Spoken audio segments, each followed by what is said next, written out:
할렐루야. 8월 16일 아침 기도회를 시작하도록 하겠습니다. 다 함께 사도신경으로 신앙 고백하시겠습니다.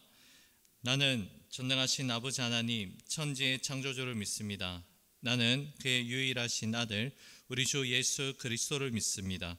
그는 성령으로 잉태되어 동정녀 마리아에게서 나시고 본디오 빌라도에게 고난을 받아 십자가에 못 박혀 죽으시고 장사된 지 사흘 만에 죽은 자 가운데서 다시 살아나셨으며 하늘에 오르시어 전능하신 아버지 하나님 우편에 앉아 계시다가 거기로부터 살아있는 자와 죽은 자를 심판하러 오십니다. 나는 성령을 믿으며 거룩한 공교회와 성도의 교제와 죄를 용서받는 것과 몸의 부활과 영생을 믿습니다. 아멘. 찬송가 212장입니다. 통일 찬송가는 347장 겸손히 주를 섬길 때, 찬송가 212장 통일 찬송가는 347장입니다. 겸손히 주를 섬길 때 찬양 올려드립니다. 겸손히 주를 섬길 때 괴로운 일이 많으나 구주여 내게 힘주사 잘 감당하게 하소서. 인자한 말을 가지고 사람을 감화시키며 갈 길을 잃은 무리를 잘 인도하게 하소서. 구주의 귀한 인내를 깨달아 알게 하시고 굳건한 믿음 주셔서 늘 승리하게 하소서. 장래의 영광 비추사 소망이 되게 하시며 구주와 함께 살면서 참 평강 얻게 하소서. 아멘.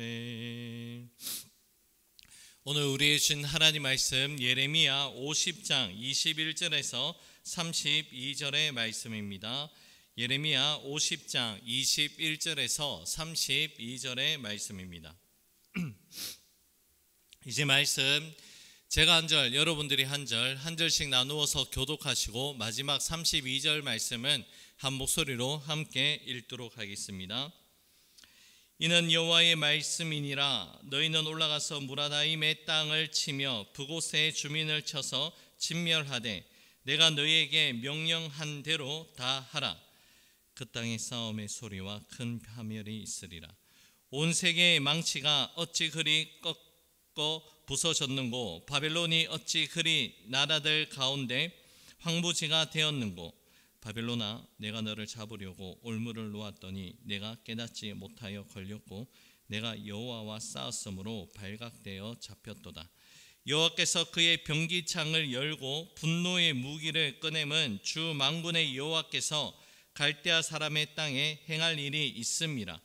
먼 곳에 있는 너희는 와서 그를 치고 그의 곳간을 열고 그것을 곡식 더미처럼 쌓아 올려라. 그를 진멸하고 남기지 말라. 그의 황소를 다 죽이라. 그를 도살하려 내려보내라. 그들에게 화 있도다. 그들의 날 그 벌받는 때가 이르렀음이로라. 바벨론 땅에서 도피한 자의 소리여, 시온에서 우리 하나님 여호와의 보복하시는 것, 그의 성전에 보복하시는 것을 선포하는 소리로다. 활 쏘는 자를 바벨론에 소집하라.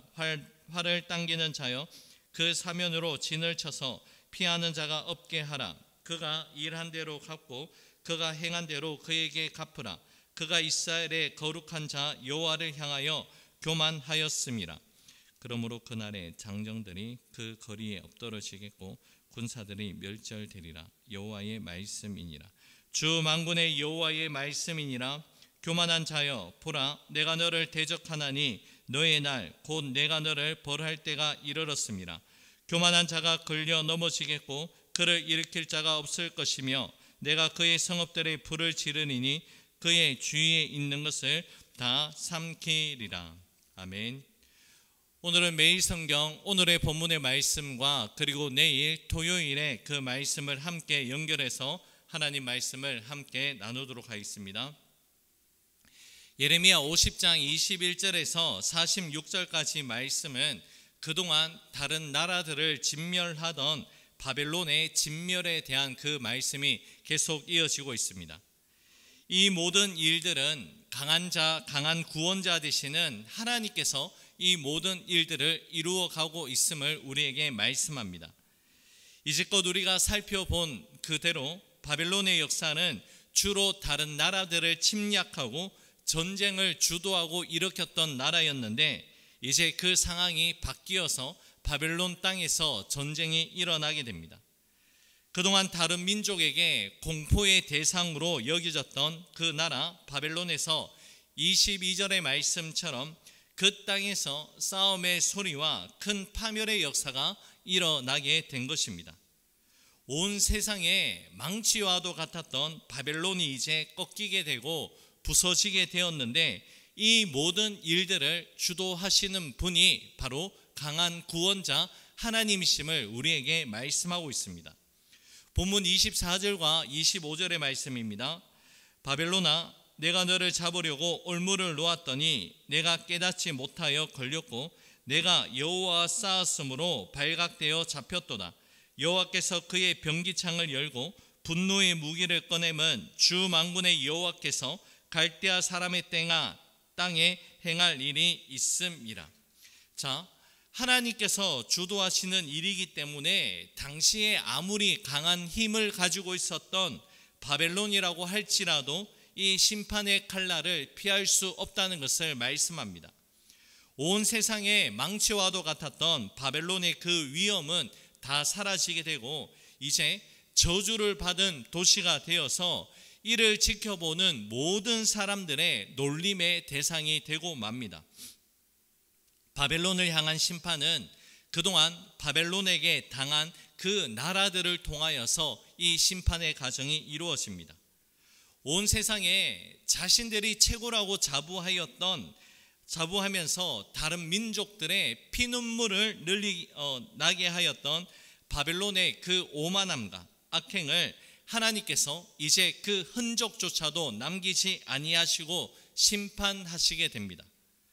본문 29절의 중반절의 말씀처럼 그가 일한 대로 갚고 그가 행한 대로 그에게 갚으라라는 이 말씀을 통하여서 바벨론이 심은 그 씨앗들을 하나님께서 그대로 거두어 들이신다라는 말씀입니다.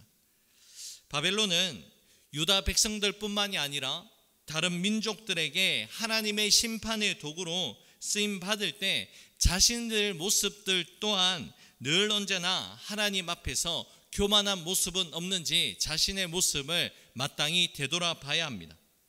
하지만 이러한 바벨론에 대한 하나님의 평가는 29절 하반절의 말씀처럼 이스라엘의 거룩한 자 여호와를 향하여 교만한 모습으로 성경은 우리에게 말씀합니다. 여러분, 교만의 그 결과가 무엇입니까? 잠언의 말씀처럼 교만은 패망의 선봉이요 거만한 마음은 넘어짐의 앞잡이라고 우리에게 분명하게 말씀합니다. 하나님께서는 겸손한 자를 향하여 긍휼과 은혜의 손길을 베푸시고 도와주시지만 교만한 자들을 향하여서는 그들을 대적하고 그들에게 심판을 거두지 아니하시겠다라고 말씀합니다. 본문 31절과 32절의 말씀입니다.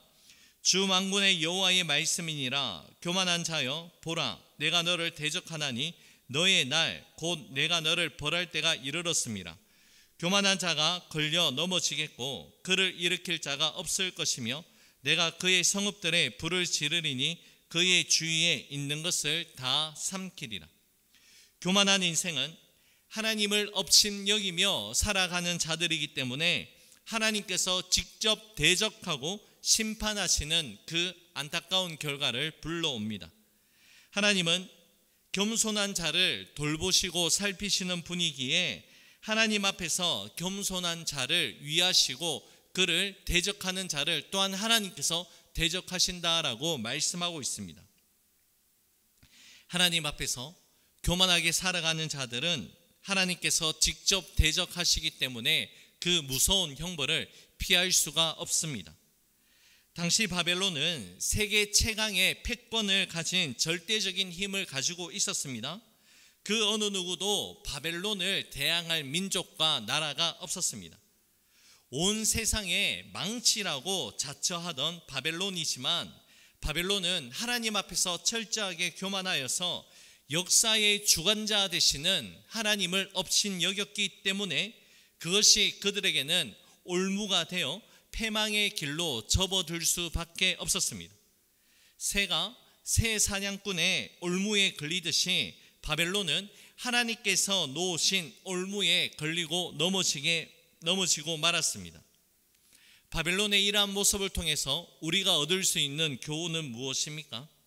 우리 마음속에도 하나님을 대적하여 높아지는 교만의 이 뿌리가 자리하지 못하도록 늘 언제나 창조주 하나님, 역사의 주관자 되시는 하나님의 주권을 철저하게 인정하며 겸손한 모습으로 살아가야 합니다.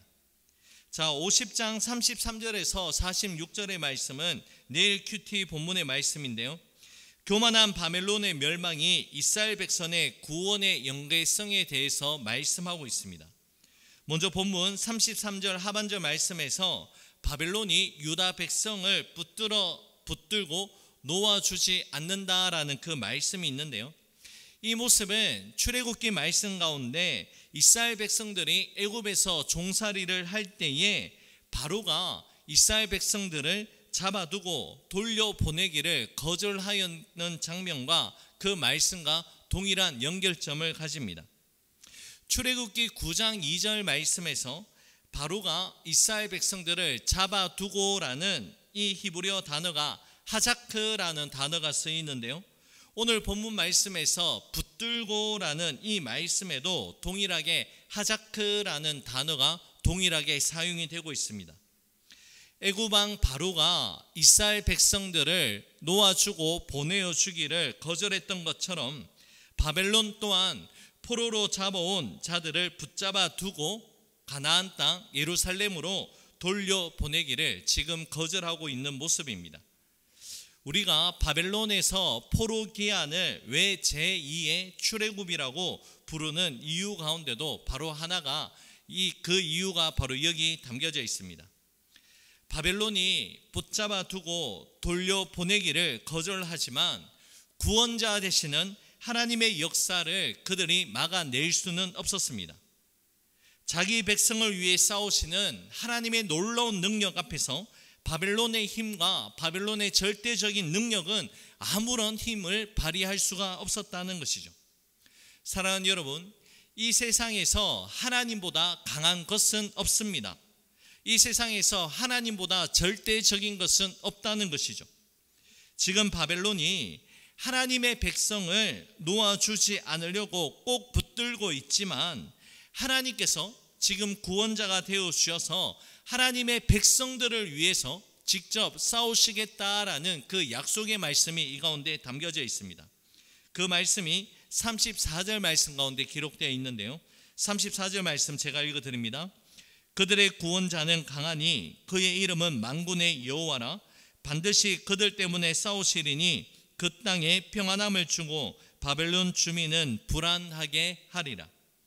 애굽의 바로를 향해서 싸우셔서 이스라엘 백성들을 출애굽의 은혜를 내려주셨고 참 자유를 허락하여 주셨던 하나님께서 이제는 바벨론으로부터 학대받고 있는 이스라엘 백성들을 위해서도 하나님께서 싸우셔서 참 자유를 허락해 주시겠다는 하나님의 강한 의지가 담겨져 있는 말씀입니다. 35절 이하 말씀에서 하나님의 칼이 이제 바벨론의 모든 사람 위에 떨어지는데 고관들, 지혜로운 자들 그리고 자랑하는 자들 위에 떨어져 그들이 오히려 어리석게 될 것이라고 하나님이 말씀하십니다.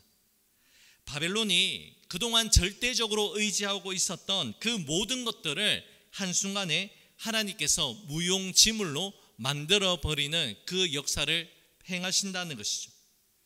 그동안 자신이 의지하고 있었던 모든 것들이 한순간에 아무짝에도 쓸모없는 것이 되고 마니 바벨론 주민들은 이제 불안해할 수밖에 없었습니다. 이에 반해서 자기 백성들을 위해서 싸우시는 하나님을 절대적으로 신뢰하고 하나님의 언약을 붙잡고 하나님을 앞세우는 자들에게 불안과 염려가 아니라 참된 평강과 기쁨의 삶이 보장되어 있다는 것을 말씀합니다. 이스라엘 백성들이 지금 당장은 아니어도 이러한 하나님의 약속을 받았기에 고통 가운데서도 소망의 마음을 품을 수 있고 절망 중에서도 희망을 노래할 수 있던 이유가 바로 여기에 있습니다. 여러분, 우리의 삶도 마찬가지입니다. 로마서 8장 31절의 말씀처럼 하나님이 우리를 위하시는데 누가 우리를 대적하겠습니까? 우리를 둘러싸고 있는 여러 가지 어려움과 문제가 있다고 할지라도 우리를 사랑하시는 이 하나님으로 말미암아서 모든 상황들 가운데서 우리는 넉넉히 이겨낼 줄로 믿습니다. 오늘 본문에서는 바벨론을 심판하시는 그 이유에 대해서 계속해서 강조하고 분명하게 말씀합니다. 바로 하나님께서 바벨론을 심판하시는 것은 교만의 문제도 있었고 그들이 섬기는 우상 숭배 때문이라는 것을 분명하게 말씀하고 있습니다. 살아계신 하나님의 주권을 인정하지 않고 우상을 숭배하는 그 땅은 물이 마르고 사람이 거하지 못하고 오직 승냥이와 타조만 그리고 들짐승과 함께 노니는 황폐한 땅이 되고 만다는 것을 말씀합니다. 소돔과 고모라에게 임하였던 하나님의 무서운 심판이 그 땅 가운데도 임하게 된다는 것이죠. 하나님은 심판과 그리고 구원의 그 놀라운 계획을 하나님의 계획대로 철저하게 이루어가는 분이십니다. 북쪽에서 한 큰 나라를 중심으로 연합군이 일어나 바벨론을 치게 하십니다. 그들의 공격으로 말미암아 바벨론은 진통하는 여인이 당하게 되는 그 고통을 겪게 됩니다. 바벨론에 대한 하나님의 심판의 계획은 멈추는 일이 없고 변경되는 일이 없이 이루어진다는 것을 우리는 알 수 있습니다. 또 한 가지 중요한 사실은 바로 하나님의 백성들을 향한 구원의 계획 또한 쉼이 없고 중단이 없고 하나님의 시간표대로 철저하게 이루어진다는 것을 우리에게 말씀하고 있습니다. 그렇다면 저와 여러분들은 하나님 앞에서 어떠한 모습으로 지금 삶을 살아가고 있습니까? 하나님을 대적하여 교만한 모습으로 살아가고 있습니까? 아니면 비록 내 모습이 부족하고 연약하다고 할지라도 하나님 앞에 겸손한 모습으로 살아가고 있는지 우리 모습을 되돌아보기를 원합니다. 이제 오늘의 말씀을 맺겠습니다. 하나님은 교만한 자를 대적하시고 겸손한 자를 높여주는 분이십니다. 우리 모습 가운데 하나님 아는 것을 대적하여 높아진 마음으로 살아가고 있는 모습은 없습니까? 우리 마음속에 교만이라는 견고한 진이 있다면 성령님의 도우심과 말씀의 능력으로 말미암아 그 모든 견고한 진들이 파하여지는 하나님의 놀라운 은혜를 구할 수 있는 저와 여러분들이 될 수 있기를 간절히 소망합니다. 그리고 오늘 본문의 말씀을 통해서 우리가 묵상할 수 있는 것은 하나님께서는 하나님의 백성들을 위해서 싸우시는 분이라는 것을 우리는 묵상할 수 있습니다. 하나님은 오늘도 우리를 위해서 역사하시고 우리의 달려갈 길을 이미 알고 계시고 우리의 발걸음을 선하게 인도하시는 분이십니다. 이러한 하나님의 은혜와 하나님의 놀라운 사랑을 기억하시면서 오늘이라도 우리 하나님과 겸손하게 동행의 발걸음을 옮겨 나갈 수 있는 저와 여러분들의 삶이 될 수 있기를 주님의 이름으로 축복합니다. 기도하겠습니다. 고맙고 감사하신 사랑의 주님, 하나님이 우리를 위하시는데 누가 우리를 대적할 수 있겠습니까? 하나님 아버지, 우리를 둘러싸고 있는 여러 가지 어려움과 낙심할 수밖에 없는 상황에 있다 할지라도 우리를 사랑하신 이로 말미암아서 우리가 넉넉히 이기고 승리하게 되는 놀라운 믿음의 확신에 설 수 있는 우리 모두가 될 수 있도록 은혜를 다하여 주시옵소서. 오늘 하루의 삶을 살아갑니다.